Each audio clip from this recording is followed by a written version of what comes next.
நீ உன் வாழ்வில் தொலைத்த ஒன்று உனக்கு கிடைக்கப் போகிறது. அது பொருளாகவோ, உறவாகவோ, ஆரோக்கியமாகவோ, நிம்மதியாகவோ இருக்கலாம்.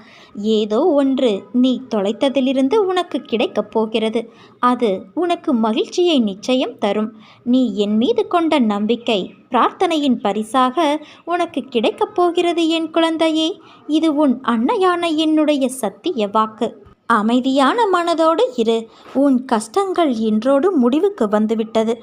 படைக்கும் தெய்வமாகிய பிரம்மாவிலிருந்து புல் பூண்டு வரை இப்பிரபஞ்சத்தில் எங்கும் நிலவியிருக்கும் அளவற்றதும் முடிவற்றதும் பூரணமானதுமான முழு முதற் பொருளே நானாக உருவெடுத்து உன்னிடம் வந்துள்ளேன்.